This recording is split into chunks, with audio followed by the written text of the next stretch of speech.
नमस्कार, मैं ऋषि आपका दोस्त अपने इस YouTube चैनल ऋषि टॉक्स में आपका फिर से स्वागत करता हूँ। आज मैं आपके बीच आया हूँ एक मुद्दा लेकर। वो मुद्दा समाज में कहीं न कहीं किसी न किसी तरह से हम सब भाइयों को, जो भी समाज के हम लोग हैं, हम लोग सबको आपस में लड़वाने की साजिश हमारे सरकार द्वारा करवाई जा रही है। ये मुद्दा काफ़ी सीरियस है इसलिए क्योंकि हमारे जीवन में हम लोग चाहे जो भी स्टेप लेना चाहें, हम लोग पढ़ाई करना चाहें, हम लोग नौकरी करना चाहें, हम लोग यहाँ तक कि किसी भी तरह का लोन लेना चाहें, कुछ भी करना चाहें, हर जगह ये मुद्दा हमें तंग करता है। इस मुद्दे से आप बहुत भली भांति अवगत होंगे। वो मुद्दा है आरक्षण, रिजर्वेशन। और ये रिजर्वेशन हमारे इंडिया में कास्ट बेस्ड है। हम लोग कास्ट बेस्ड रिजर्वेशन के तौर पे हम लोग जनरली हमेशा देखते हैं, हर जगह का एडमिशन हो, वैकेंसीज हो, एवरीथिंग सब के सब सिर्फ कास्ट के बेसिस पे निकलता है। इस चीज से जुड़े हुए कुछ चीज़ों को, इस मुद्दे से जुड़े हुए कुछ चीज़ों को मैं आप सबके बीच रखना चाहूँगा। अभी हाल ही में हमारे बिहार के मुख्यमंत्री माननीय नीतीश कुमार जी ने जाति जनगणना करवाया था। और ये जातीय जनगणना सिर्फ और सिर्फ अपने पॉलिटिकल एजेंडे को चलाने का था। इस जातीय जनगणना से ये बिल्कुल भी इनको मतलब नहीं था कि कौन सा कास्ट वीकर है, कौन सा कास्ट कम मात्रा में है, कौन सा कास्ट का कम परसेंटेज है, उससे इनको कोई मतलब नहीं था। और सबसे बड़ी बात है कि हम कास्ट अगर देखते हैं तो ये मैं स्पेशली उन हिंदू भाइयों के लिए बोलना चाहूँगा जो मेरे सर्कल में भी मैं कह सकता हूँ, या आप लोग सब कोई जो भी इस वीडियो को देख रहे सब लोग ने इसको फेस किया होगा। यूट्यूब पे, फेसबुक पे बहुत सारा ये जातीय जनगणना का जब डेटा बाहर आया था उसके बाद एक बवाल समझ गया था कि भाई हम 12% हैं, हम 14% हैं, हम 10% हैं, डॉल एंड ऑल बहुत सारी चीज़ें। तो मैं उन सारे भाइयों से कहना चाहूँगा कि भाई देखिए, हम सब भारतीय हैं, हम सब एक राज्य के नागरिक हैं। ना हम 10% हैं, ना हम 20% हैं, ना हम 25% हैं, हम 100% हैं। और जब ये हम का बात आता है, यानी हम मीन्स बिहारियों का बात आता है, तो हम सब बिहारी हैं।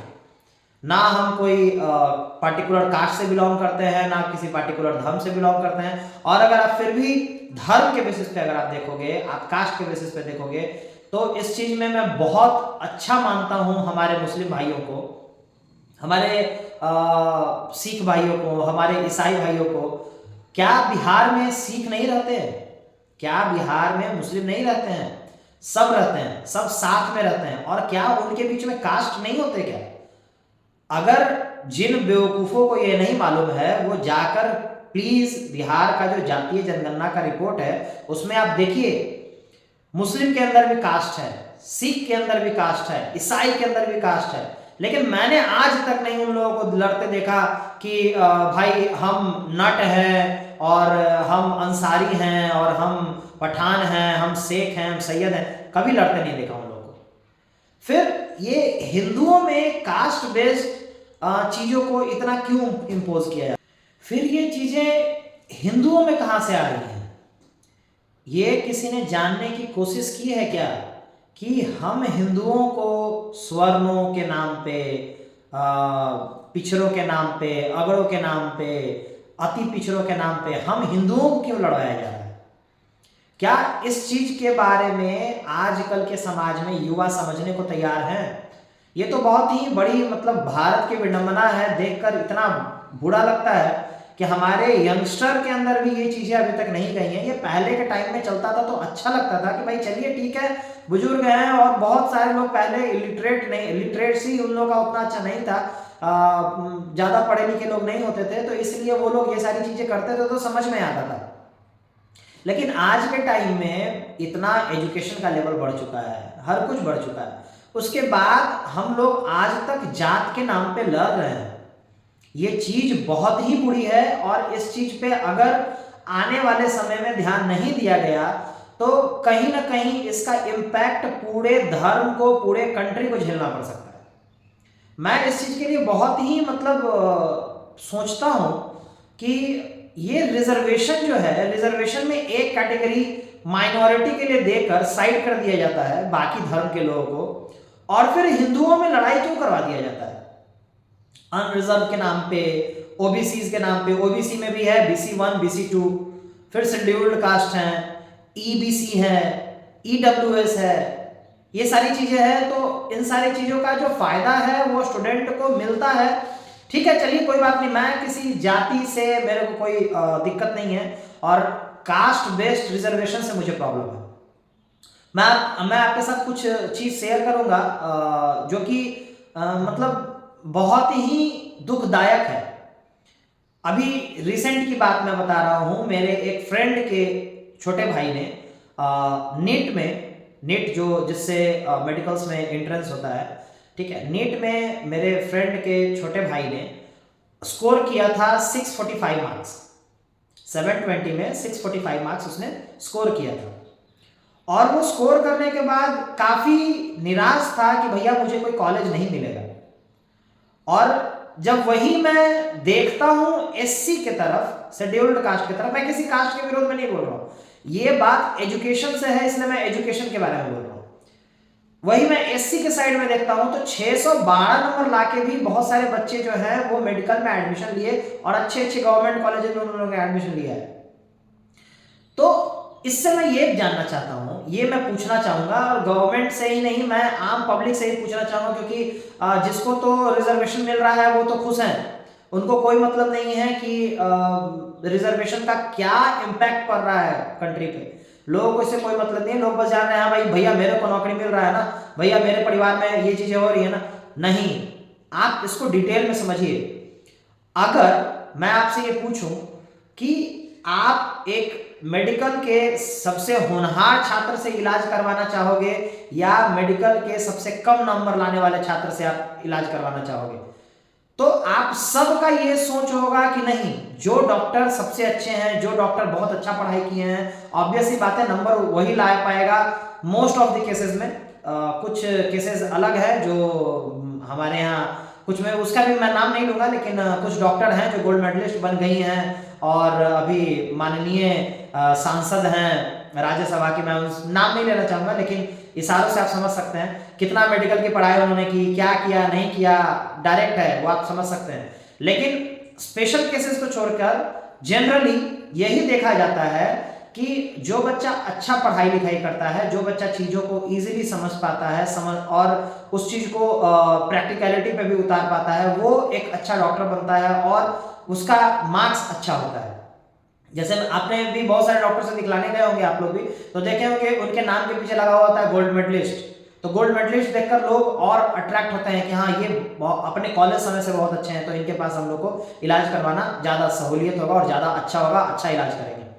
तो मैं यही सवाल सबके बीच में रखना चाहूंगा कि क्या आप एक ऐसे डॉक्टर से इलाज करवाना चाहोगे जिसने 720 में 612 लाया था, या आप उस डॉक्टर से इलाज करवाना चाहोगे जिसने 720 में 645 या कुछ भी ज्यादा नंबर लाया था, 612 से ज्यादा नंबर लाया था? आप किससे इलाज करवाना चाहोगे?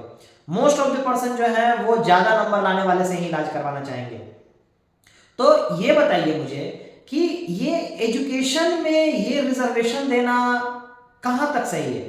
क्योंकि कहीं ना कहीं आप ये देखिए, अगर रूट कॉज खराब होगा, अगर रूट खराब होगा तो ऑब्वियस सी बात है फ्रूट तो खराब निकलेगा ही।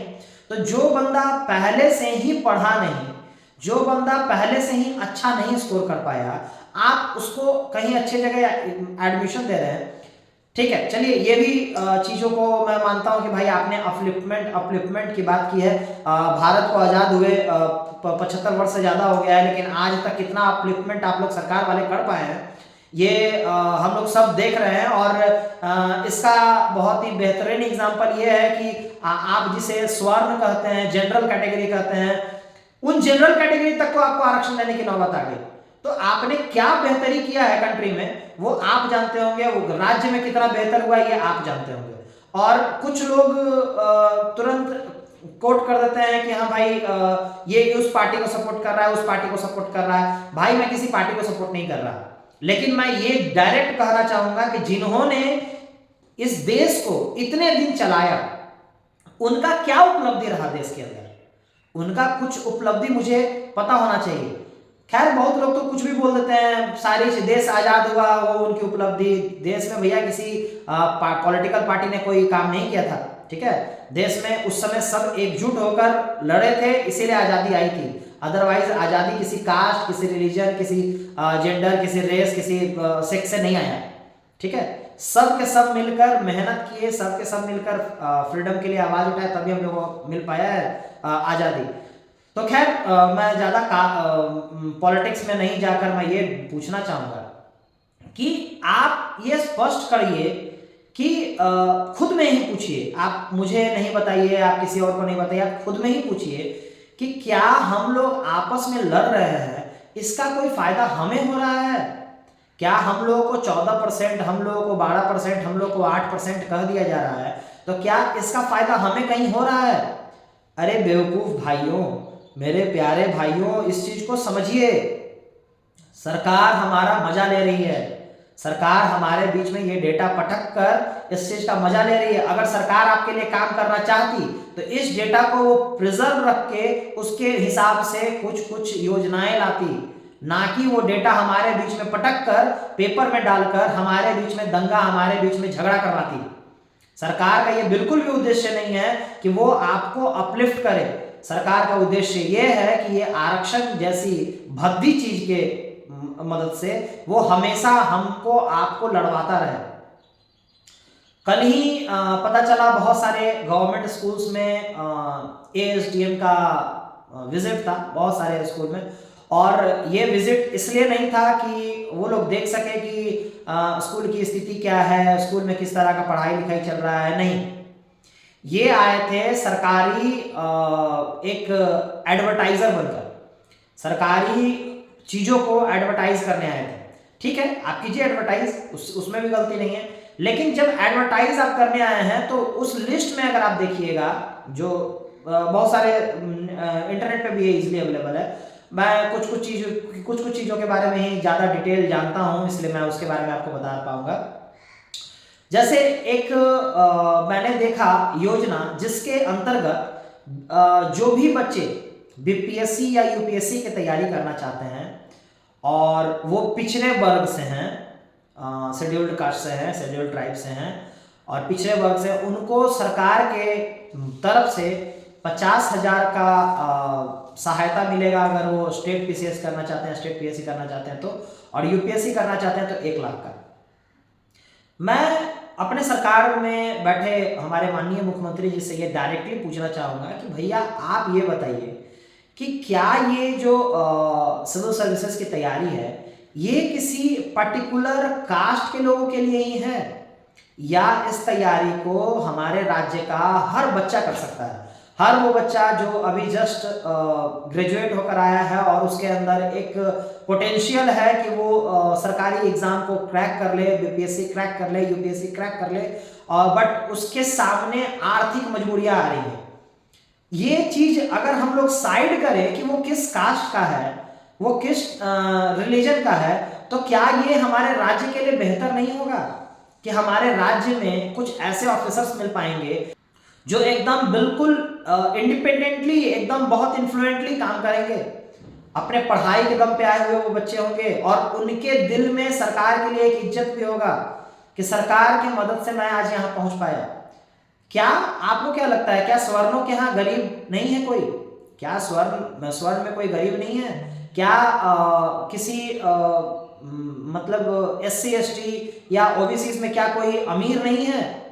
ये क्या मतलब आपका अनुदान देने का तरीका ये क्या है कि भाई मैं शेड्यूल्ड कास्ट को दूंगा, शेड्यूल्ड ट्राइब को दूंगा, ओबीसी को दूंगा और जनरल को साइड कर दूंगा? इस चीज का हर छात्र को जवाब मांगना चाहिए सरकार से, और हर पेरेंट्स को इस चीज का जवाब मांगना चाहिए कि वोट जब देना होता है तो वोट में भी तो आप ये चीज कर दो कि भाई जनरल का वोट काउंट का ये वैल्यू होगा और ओबीसी का ये होगा, एससी का ये होगा, एसटी का ये होगा। उस समय वन पीपल वन वोट हो जाता है। क्यों? उस समय आप उन लोगों को आरक्षण दीजिए ना, उस समय आरक्षण नहीं दे सकते। क्यों? क्योंकि आपको पता है कि यही जातिवाद आप करके आप अपनी राजनीति को चमका सकते हैं। रिजर्वेशन होना चाहिए, मैं इस चीज के सपोर्ट में हूं, बट रिजर्वेशन किस तरह से होना चाहिए? रिजर्वेशन होना चाहिए कि जो भी वीकर सेक्शन है, जो भी सेक्शन जिसके पास पढ़ने के लिए, जिसके पास नौकरी करने के लिए प्रॉपर अपॉर्चुनिटीज नहीं मिल पा रही हैं, उन लोगों को आप अपलिफ्ट कीजिए, आप उन लोगों को आगे बढ़ाइए। आप ये कैटेगरी देने से पहले आप ये भी देख लीजिए कि उनकी आर्थिक स्थिति क्या है। आप डायरेक्ट किसी को किसी कोटे के मदद से आगे हेल्प कर देते हैं। मैं आपसे ये चीज पूछना चाहूंगा कि सरकार में बैठे हुए जितने भी एमपी हैं, एमएलए हैं, मोस्टली मैं देख पा रहा हूं कि उनके पिता भी इसी प्रोफेशन से थे। बहुत सारे लोगों का देख रहा हूं, अभी हमारे माननीय उप मुख्यमंत्री तेजस्वी प्रसाद यादव जी भी उसी में का एक एग्जाम्पल है। तो क्या आपके पिता ने जो बुराइयां की हैं, क्या आपके पिता ने जो गलतियां की हैं, उसका सारा का सारा जो भार है वो आपके कंधे पे डाल देना चाहिए कि आपको आपके हिसाब से जज करना चाहिए? मुझे जहां तक लगता है कि एक पर्टिकुलर पर्सन का जो व्यू है वो उसके हिसाब से जज करना चाहिए, ना कि उसके परिवार में पूर्व में क्या किया गया उसके हिसाब से जज करना चाहिए। तो फिर स्वर्णों के साथ ये बुरा व्यवहार क्यों? अगर ये चीज कही जाती है कि सप्रेस किया गया, वीकर सेक्शन को सप्रेस किया गया, तो भैया ये सप्रेशन जनरल कास्ट के पूर्वजों ने किया, तो उसका भार आप आज के बच्चों के कंधे पे क्यों डाल रहे हो? आप एक तरफ से ये कहते हो कि भाई स्वर्ण जो है वो कैपेबल है सब चीज के लिए, आपने जमींदारी छीन लिया, अंग्रेज छीन कर गए जमींदारी, क्या आप उसको वापस किए? कर देते वापस, तब भाई जनरल आपसे नहीं मांगने आता रिजर्वेशन, जनरल रिजर्वेशन के खिलाफ आवाज नहीं उठाता। जनरल भी कहता कि नहीं भैया सही है, क्योंकि हम लोग तो ऑलरेडी प्रॉपर्टी वाले हैं। लेकिन नहीं, जनरल को कहीं से तो राहत दिया जाए। स्पेशली मैं हमारे बिहार सरकार से ये उम्मीद करूंगा कि ये इन सारे टुच्चे राजनीति को छोड़ के ये सच में बिहार के युवाओं पे ध्यान दें। मुझे जहाँ तक दिखता है, मैं जब मैं लॉ कर रहा था, जब मैं लॉ की पढ़ाई कर रहा था, या मैं जब कॉमर्स में बीकॉम की पढ़ाई कर रहा था, उन दोनों टाइम मैंने ये फील किया कि बिहार के बच्चों में पोटेंशियल बहुत ज़्यादा है, बहुत ज़्यादा। आइदर वो वीकर सेक्शन से आते हों, आइदर वो जनरल क्लास के हों, या कोई भी हो, ठीक है, हर किसी के अंदर पोटेंशियल बहुत ज़्यादा है। आप उस पोटेंशियल को निखारिए ना। आप जात पात के नाम पे क्यों बांट रहे हैं राज्य को? और ना सिर्फ राज्य को, आप पूरे देश को बांट रहे हैं जात पात के नाम पे। तो जात पात के नाम पे मत बांटिए। और मैं ये सारे हमारे युवा भाइयों बहनों से ये रिक्वेस्ट करूंगा कि आप कम से कम पढ़े लिखे हो। ये नेता, ये जितने भी लोग आज कुर्सी गद्दी पे बैठे हुए हैं, इनका एजुकेशनल क्वालिफिकेशन आप देख लेना, मोस्ट ऑफ द पर्सन जो होंगे वो आप लोग से कम पढ़े लिखे होंगे। तो आप इस सब चीज के लिए सोचिए। आप सोचिए कि अभी आपको क्षणिक सुख चाहिए, कुछ समय के लिए सेटिस्फैक्शन चाहिए, या लॉन्गर टाइम देश ग्रो करे, देश अच्छा हो, ये चाहिए। क्योंकि हो सकता है आज तो कुछ सेक्शन के लोगों को जॉब मिल जा रही है, कुछ सेक्शन के लोगों को रिजर्वेशन के कारण फायदा हो जा रहा है, लेकिन लेटर ऑन ये बहुत तकलीफ देने वाला है।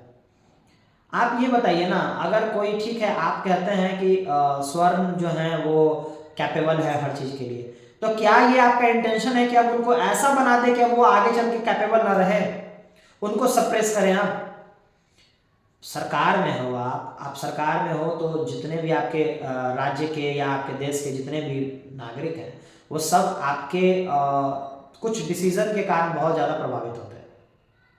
तो आप इस चीज़ का जरूर ध्यान दीजिए कि उन बच्चों को, जो बच्चे सच में पढ़ाई के लिए काफ़ी पिछड़े रह जा रहे हैं, उनके पास पैसे की कमी है, रिसोर्सेज की कमी है, आप उनको प्रोवाइड कराइए, ना कि कास्ट देखकर किसी को कोई चीज़ें प्रोवाइड कराइए। अगर मैं कहूँ कि एक जनरल क्लास का बच्चा है, जो कि उसके पिता का आय महीने का 6 से 7 हज़ार रुपया है, और वो एक अच्छे स्कूल में पढ़ना चाहता है, और बच्चा काफ़ी टैलेंटेड है, तो क्या वो अच्छे स्कूल में पढ़ पाएगा? कभी नहीं पढ़ पाएगा। क्योंकि बीपीएल कैटेगरी में वो आएगा नहीं। और दूसरा चीज़ है बीपीएल, जनरली सबसे पहले बीपीएल में आप लोग उसमें भी धांधली है, आप लोग के द्वारा जो प्राइवेट स्कूल्स में भी बीपीएल कैटेगरी है ना, कोटा है, उसमें भी आप लोग के द्वारा कंप्लीटली धांधली है।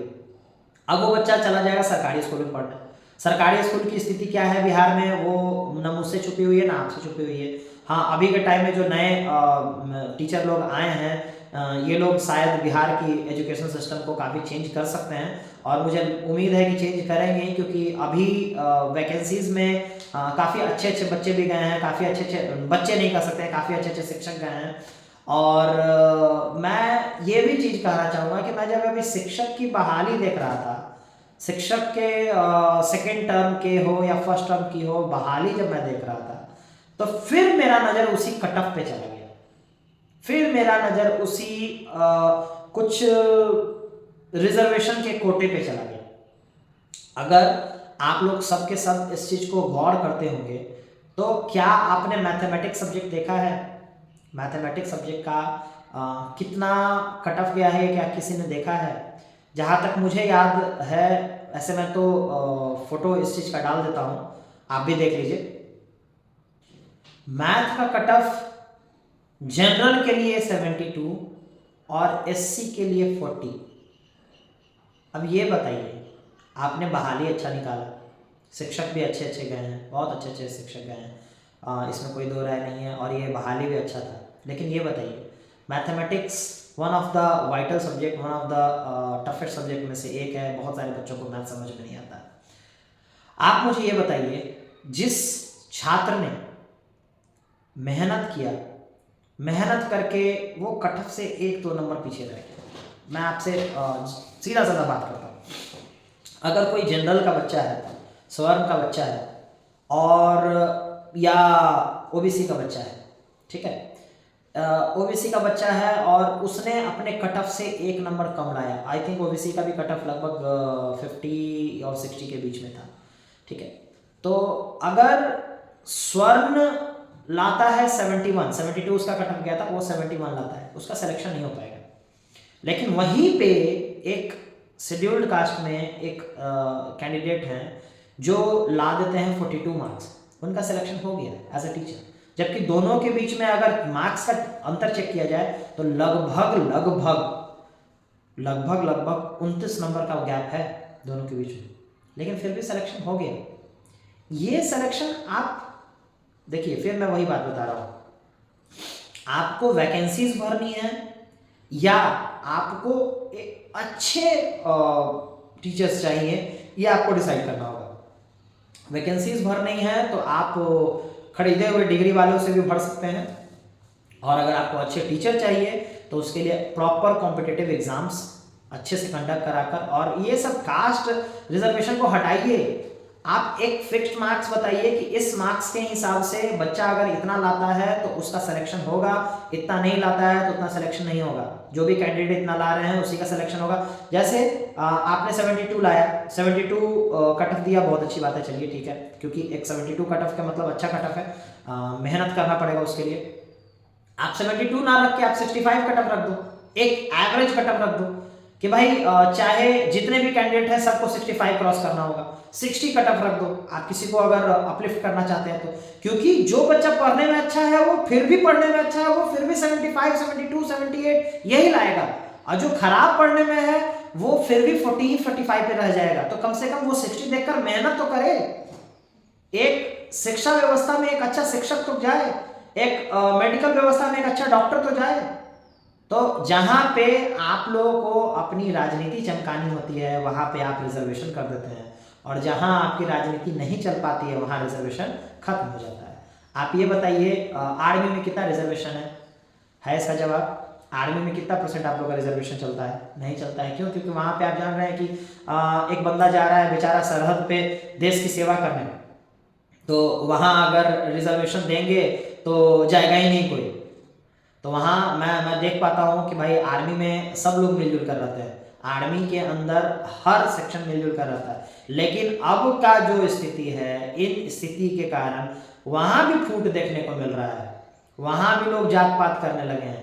भैया देश को बचाना है तो जात जैसी चीज़ों को निकाल कर फेंकिए, और मैं हमेशा बार बार ये कहता हूँ कि इस चीज़ के लिए बाकी धर्म के लोगों से एग्जाम्पल लीजिए।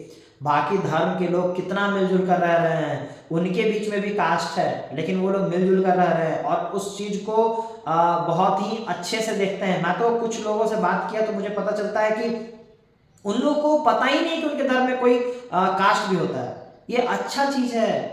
ये नए पेरेंट्स जो भी बने हैं वो भी इस चीज़ का ध्यान दें। आप अपने बच्चों को मत बताइए कि वो किस कास्ट का है, लेकिन कैसे नहीं बताएंगे, आप भी मजबूर है बताने पे, क्योंकि एडमिशन ही जब होगा तो उस समय उससे कैटेगरी पूछा जाएगा, क्योंकि कैटेगरी के हिसाब से ही उसको एडमिशन मिलना है। भैया आप सबसे ये रिक्वेस्ट है, मुझे सबसे रिक्वेस्ट करना है कि प्लीज़ जो भी राजनीति दल, एक बार गवर्नर रूल रहने दीजिए, एक बार प्रेसिडेंट रूल रहने दीजिए, इमरजेंसी फिर से लगने दीजिए, लेकिन जात पात को हटाइए। जात पात अगर नहीं हटेगा तो ये देश को खा रहा है, अंदर ही अंदर खा रहा है, और इससे कोई फायदा हमको आपको नहीं हो रहा है, किसी को भी। ना मुझे रिजर्वेशन मिल रहा है ना आपको रिजर्वेशन मिल रहा है। हमारा हक जो है, हमारा हक क्या है, अगर हम मेहनत करें तो उसका हमें फल मिले, ये नहीं कि हम मेहनत करें और कोई और फल ले जाए। तो इस चीज़ को समझते हुए मैं सारे यंगस्टर से ये उम्मीद करूंगा कि सब, चाहे जिस कास्ट से हो, जिस रिलीजन से हो, मतलब नहीं है, आप सब मिल के इस चीज़ के बारे में सोचिए और सोचिए कि क्या हमारे देश को एक अच्छे होनहार लोगों की ज़रूरत है, और या कुछ ऐसे लोगों की ज़रूरत है जो सिर्फ और सिर्फ कास्ट के बेसिस पे आ गए हैं, अदरवाइज उनका सिलेक्शन नहीं होता। इस चीज़ को मैं आपके बीच ही छोड़ता हूँ। आप बहुत सारे, मैं जानता हूँ ये वीडियो जितने लोग भी देखेंगे उनमें से बहुत लोगों का मुझे हेट आएगा, बहुत लोग मुझे इस पॉइंट पे पसंद नहीं करेंगे। क्यों? क्योंकि कोई भी अपना गद्दी नहीं छोड़ना चाहता, कोई भी अपना रिजर्वेशन नहीं छोड़ना चाहता। ठीक है, सब लोग चाहते हैं कि भैया दुनिया जाए भाड़ में, मुझे क्या, मैं तो अपने काम में, मुझे मिल गया ना, मुझे जो पोस्ट मिलना था मिल गया ना। तो भैया मतलबी मत बनिए। मतलबी अगर बनिएगा तो आगे आपको दिक्कत, अगर इस चीज़ के लिए अगर सब मिलकर आंदोलन कर दें, और जो भी वैसे स्टूडेंट जो अच्छा मार्क्स लाकर सिर्फ सिलेक्शन लाए हैं और वो कहें कि नहीं मैं सिर्फ अपने ही कास्ट वालों को पढ़ाऊंगा, मैं अपने कास्ट वालों का ट्रीटमेंट करूंगा, मैं अपने कास्ट वालों का केस लूंगा, एंड ऑल जो कुछ भी है सब अपने अपने कास्ट का देख लेंगे, तो मुश्किल में आप लोग पड़ जाएंगे। इसलिए प्लीज़ सरकार से ये रिक्वेस्ट है कि आप इस चीज़ पे प्लीज़ ध्यान दें, क्योंकि सरकार अगर आपको चलाना है तो आप कास्ट कास्ट करके लड़वा नहीं सकते। अभी तक तो आप लड़वाते आए हैं, और युवा जब इसका जवाब देगा तो बहुत ही ज़्यादा तगड़ा जवाब देगा आपको। उम्मीद है कि मेरा ये वीडियो युवाओं को समझ में आया होगा, और सारे युवा से ये उम्मीद करूँगा कि प्लीज़ आप वीडियो को देखिए और अपने फ्रेंड्स के बीच में शेयर भी कीजिए, और इस आरक्षण नाम के इस विषदंश को हमारे समाज से निकाल कर फेंकिए। ये अगर हम युवा ये चीज़ नहीं कर सकेंगे तो फिर आने वाली पीढ़ी नहीं कर सकेगी, क्योंकि भारत अभी एक युवा कंट्री है जहाँ पे 60% से ज़्यादा जनता युवा है, यंगस्टर है। तो ये यंगस्टर की ही दायित्व होगी कि हम इसको ख़त्म करें, और हम जब तक ख़त्म नहीं करेंगे ये ख़त्म नहीं होने वाला है, क्योंकि सरकार इसी चीज़ के लिए लड़वाती रहेगी। हमें कभी स्वर्ण के नाम पे बांटा जाएगा, कभी हमें पिछड़ा के नाम पे बांटा जाएगा, कभी हमें अति पिछड़ा के नाम पे बांटा जाएगा। हम एक हैं, हम लोग सब एक हैं। जैसे हमारे मुस्लिम भाई एक हैं, जिस तरह से हमारे सिख भाई एक हैं, जिस तरह से हमारे ईसाई भाई एक हैं, उसी तरह से हम सब हिंदू भाई भी एक हैं। और फिर लास्टली हिंदू मुस्लिम सिख ईसाई आपस में हम भाई भाई, हम लोग भारतीय हैं। तो आप ये चीज़ सोचिए कि आपके अंदर से ये प्राउड कोई ना छीने कि आप एक भारतीय हैं, बजाय कि ये कहे कि आप किसी कास्ट से बिलोंग करते हैं। एक भारतीय बनिए, ठीक है, ना किसी कास्ट के बनिए, ना किसी रिलीजन के बनिए, बस एक भारतीय बनिए और भारत का नाम ऊंचा कीजिए। चलिए मैं अब इसी बात पे आज के टॉपिक को ख़त्म करता हूँ। आप लोग को मेरा वीडियो पसंद आता होगा तो प्लीज़ मेरे वीडियो को लाइक कीजिएगा, मेरे चैनल को सब्सक्राइब कीजिएगा, और मैं इसी तरह का कुछ टॉपिक्स आपके बीच में लाकर आपको समझाता रहूँगा, आपको बताता रहूँगा कि किस तरह से सरकार हमारे बीच रहकर हम लोगों को लड़वा रही है, हम लोगों का फ़ायदा उठा रही है। तो आज के लिए इतना ही। नमस्कार, जय हिंद, जय बिहार।